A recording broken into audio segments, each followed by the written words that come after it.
The rain had finally let up, leaving Neo-Kobe's slicked with neon reflections and smelling faintly of ozone.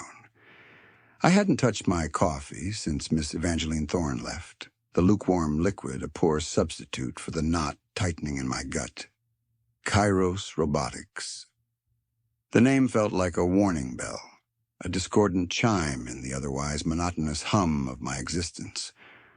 I swiveled to face Jennifer, who was meticulously organizing files with an efficiency that bordered on obsessive.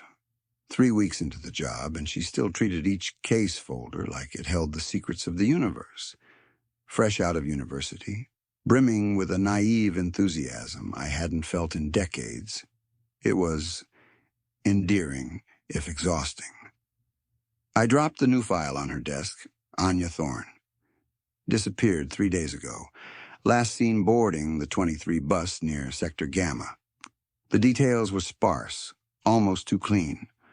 Routine commute, vanished without a trace.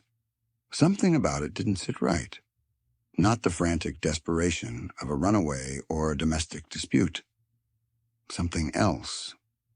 I watched Jennifer begin typing, her fingers already flying across the keyboard. I asked her to dig into Anya Thorne. Everything. Work history, social media, any connection to Omnicorp, and scour the news for anything unusual coming out of Kairos. Then do the same for Evangeline.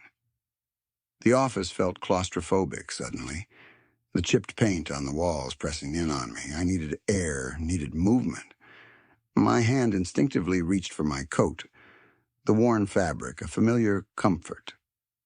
Sector Gamma it was. A pointless gesture, probably, just chasing shadows.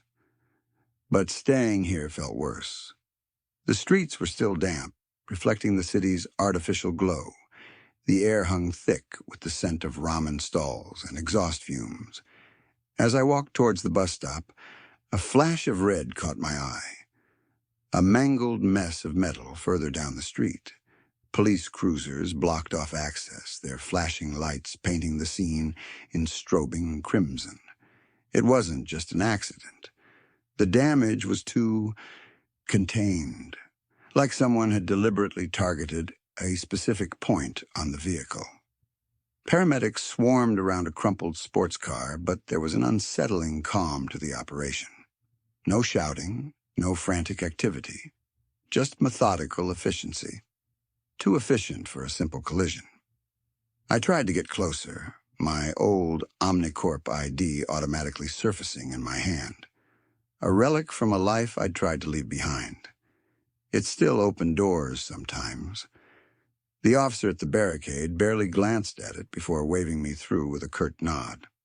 He didn't offer information, didn't seem particularly concerned, which was odd.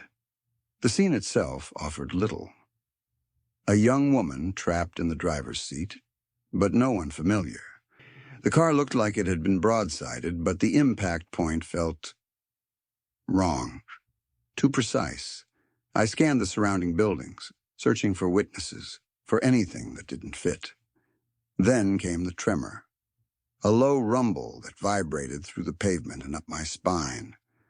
I glanced upwards, following the sound to a residential building several blocks away. Smoke billowed from an upper-floor window, quickly turning black against the gray sky. And then, the explosion. A deafening roar that shattered glass and sent debris raining down on the street. The world tilted for a moment. Chaos erupted around me, sirens wailing, people screaming, the acrid smell of burning metal filling the air. I didn't hesitate. The car accident felt staged, too clean. This was something else entirely, something bigger. I started running towards the building, adrenaline surging through my veins. It was the most interesting day I'd had in a lifetime, and a terrifying premonition settled over me. It was only just beginning.